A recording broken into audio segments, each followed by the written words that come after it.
आरक्षण के मसले पर देश में सियासी उबाल है। केंद्र की सरकार पर विपक्ष हमलावर है तो लेटरल एंट्री में आरक्षण के मसले ने बवाल खड़ा कर दिया है। हालांकि केंद्र की सरकार ने फैसले पर रोक लगा दी है, लेकिन राष्ट्रव्यापी बंद के आह्वान का बिहार में असर पड़ने की संभावना है। राजनीतिक दलों के लिए आरक्षण वोट बैंक का जरिया बन गया है।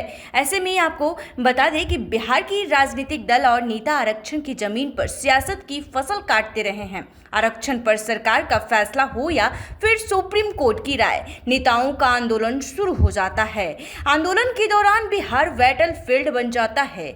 आंदोलन राजनीतिक दलों के लिए वोट बैंक का जरिया बन जाता है। विशेषज्ञ तो मानते हैं कि बिहार की राजनीतिक दलों को आरक्षण का मसला सूट करता है। आपको बता दें कि ताजा मामला यूपीएससी लेटरल एंट्री का है। यूपीएससी के द्वारा लेटरल एंट्री के लिए 45 सीट पर वैकेंसी निकाली गई, लेकिन आरक्षण का प्रावधान नहीं किया गया। विपक्ष ने सरकार को घेरा तो सरकार ने फैसले को वापस ले लिया। बावजूद आरक्षण के मसले पर राष्ट्रव्यापी बंद का आह्वान किया गया है। बिहार में भी बंद को समर्थन मिल रहा है। राजद और कांग्रेस सहित विपक्षी दल इसका समर्थन कर रहे हैं। ऐसे में विकासशील इंसान पार्टी भारत बंद को समर्थन दिया है। वीआईपी के प्रमुख और बिहार के पूर्व मंत्री मुकेश सहनी ने कहा कि भारत बंद का वीआईपी नैतिक और सैद्धांतिक समर्थन करेगा।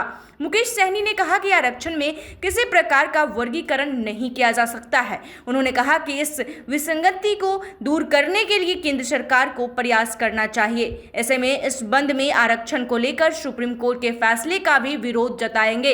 SC/ST के आरक्षण में क्रीमी लेयर पर सुप्रीम कोर्ट फैसला सुनाया था।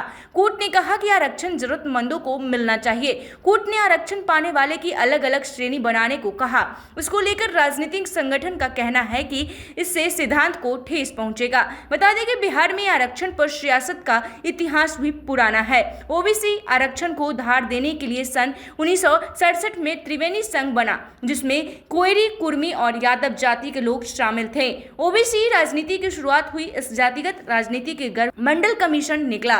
कहा गया कि ओबीसी को 27% आरक्षण दिया गया। साल 1992 में बीपी सिंह सरकार ने इसे लागू की थी। ऐसे में आपको बता दें कि लगातार जिस तरीके से सुप्रीम कोर्ट के फैसले के बाद जो है काफ़ी बवाल मचा हुआ है, और ऐसे में हाल ही में आरक्षण को लेकर एक और विवाद तब खड़ा हुआ जब सुप्रीम कोर्ट ने ये कहा कि अगर ओबीसी में क्रीमी लेयर का प्रावधान हो सकता है तो अनुसूचित जाति और अनुसूचित जनजाति में भी क्रीमी लेयर का प्रावधान क्यों नहीं हो सकता है। इस पर राष्ट्रव्यापी बवाल हुआ और विरोध शुरू हो गया। राजनीतिक विशेषज्ञ कहते हैं कि आरक्षण का मुद्दा जब भी उठता है तो बिहार बैटलफील्ड बन जाता है। तो ऐसे में आपको बता दें कि इसको लेकर जो है बिहार में और पूरे देश कहें तो पूरे देश में आज भारत बंद का आह्वान किया गया है। सुप्रीम कोर्ट द्वारा SC/ST आरक्षण में क्रीमी लेयर एवं उप वर्गीकरण के फैसले के खिलाफ अनुसूचित और जनजाति मोर्चा द्वारा एवं भीम आर्मी द्वारा भारत बंद का आह्वान किया गया है। ऐसे में आपको बता दें कि भारत बंद पर प्रदर्शन करने वालों को लेकर डीएम की ओर से चेतावनी वाला आदेश जारी किया गया है। पटना जिला प्रशासन की ओर से कहा गया है कि भारत बंद की सूचना प्राप्त हुई है। जिला प्रशासन पटना द्वारा बंद में शामिल होने वाले से शांतिपूर्ण ढंग से प्रदर्शन करने का आग्रह किया गया है। किसी भी प्रकार की अव्यवस्था बर्दाश्त नहीं की जाएगी और किसी भी उपद्रवी अगर उपद्रव फैलाते हैं तो उन पर कड़ी से कड़ी कार्रवाई भी की जाएगी।